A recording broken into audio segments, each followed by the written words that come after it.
Aujourd'hui, nous allons parler de l'essence même qui constitue un ninja. Bien évidemment, vous l'aurez compris, je parle du chakra. Sans chakra, la réalisation de toute technique ninja est impossible. Mes chers Kage, bonjour et bienvenue dans une nouvelle vidéo.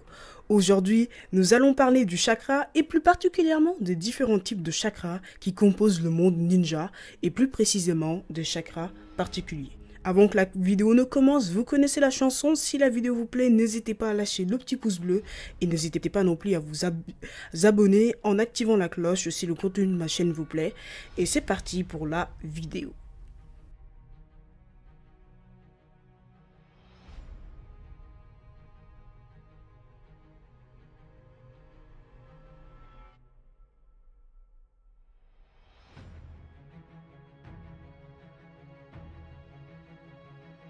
Bon, avant de rentrer plus particulièrement sur le sujet de la vidéo, je vais vous donner quelques petits rappels sur le chakra. Vous vous souvenez du cours de Sakura? Eh bah, ça va être exactement la même chose. Let's go. Pour rappel, le chakra se forme par le mélange de deux énergies opposées produites par le corps et l'esprit. La première est l'énergie physique. Pour les petits malins, vous pouvez dire le Shintai Energy. La deuxième énergie est l'énergie spirituelle, le Seishin Energy. Il faut aussi savoir que le chakra est composé de 5 natures élémentaires. Le vent Futon, l'eau Suiton, le feu Katon, la terre Doton, la foudre Lighton. Mais vous le savez, ces différentes natures peuvent être combinées, pouvant ainsi former un nouvel élément, comme par exemple le Mokuton, qui est la combinaison entre l'eau et la terre. Maintenant que ça c'est dit, on peut passer à la suite de la vidéo. Nous allons donc nous intéresser au chakra particulier.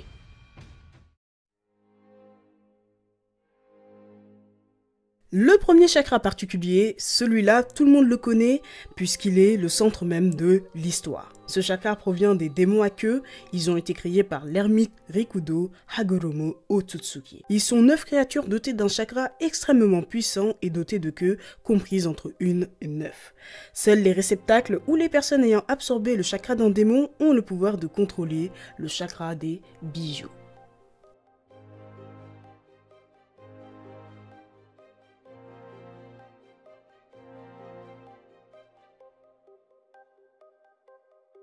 Pour avoir le chakra d'ermite, il faut combiner les énergies spirituelles et physiques avec l'énergie naturelle. Et pour le maîtriser, il faut apprendre le Senjutsu, l'art de l'ermite. Seuls ceux qui ont appris le Senjutsu peuvent générer et utiliser ce chakra qui permet d'accroître les capacités sensorielles et d'améliorer les compétences globales d'un ninja. Petit aparté sympathique, actuellement il y a 2 sites permettant d'apprendre le Senjutsu, le mont Myoboku, le royaume des crapauds, et la grotte de Ryuchi, l'antre du dragon.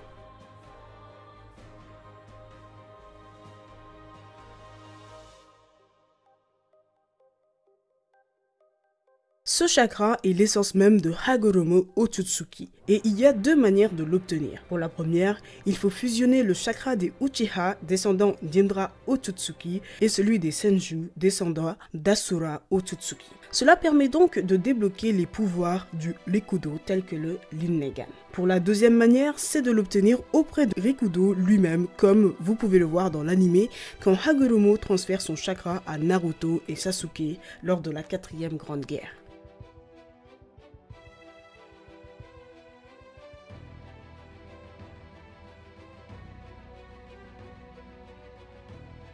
Je sais qu'en entendant ce nom, vous vous dites sûrement c'est quel truc ça encore. Et bah figurez-vous que ce chakra est un chakra très spécial qui ne peut être utilisé que par les moines ninjas du temple du feu. Et il est nécessaire pour déverrouiller l'accès au temple.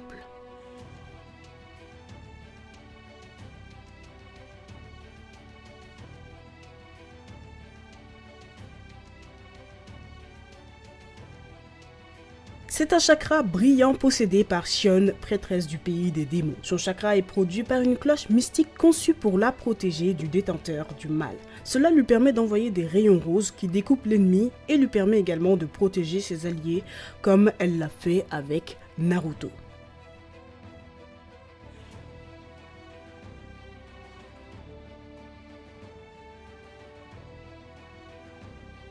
Ce chakra a été transmis à la lignée de Hamura Otsutsuki, le frère de l'ermite Rikudo. Les clans Otsutsuki et Hyuga sont ceux qui possèdent l'essence de Hamura. Ils sont donc capables de toucher l'autel du Tensegan et sont immunisés contre ses effets. Pour ceux qui ne se souviennent pas, le Tensegan, on l'aperçoit dans le film Naruto The Last. Il signifie littéralement l'œil de la réincarnation et permet par exemple de déplacer la lune vers la terre. Oui, c'est quand même assez flippant, mais surtout, comme si ça ne suffisait pas, le Tensegan est capable par exemple de faire revivre une planète dans l'éventualité où elle fut détruite. Mais je ne vais pas m'attarder dessus car j'ai fait une vidéo qui parle de ça et des Otsutsuki. J'explique les pouvoirs du Byakugan et du Tensegan. Donc si ça vous intéresse, n'hésitez pas à aller la voir. Et bien évidemment, si ce genre de vidéo vous plaise, n'hésitez pas non plus à lâcher le petit pouce bleu et à vous abonner en activant la cloche. Merci à tous ceux qui le font, ça fait plaisir.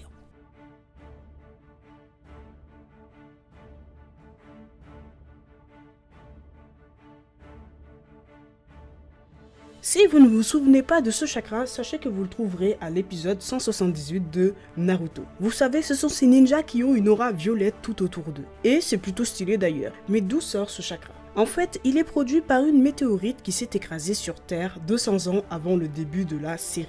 Cette météorite émet une radiation de chakra qui améliore et renforce sensiblement la puissance et les compétences du chakra de la personne qui l'utilise. Malheureusement, ce chakra a des effets nocifs sur son utilisateur et peut même entraîner la mort de certains ninjas ne pouvant pas endurer l'entraînement de l'étoile.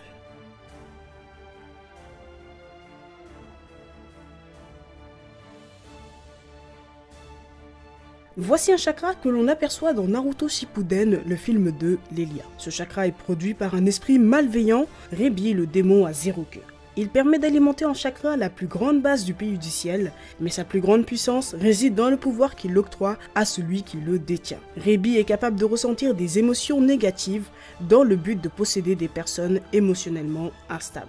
Cela va lui permettre de se nourrir de l'obscurité dans le cœur de la personne et permettra donc à l'esprit de créer un chakra noir, qui accordera à son hôte une excellente source de puissance, lui donnant accès à des techniques de haut niveau sans avoir besoin de former des mudras, tout en annihilant les inconvénients potentiels que ces techniques peuvent entraîner sur son physique. Bien sûr, c'est un exemple que je vais donner, mais là, c'est comme si Rebi prenait possession de Sasuke et produisait par exemple le fameux chakra noir.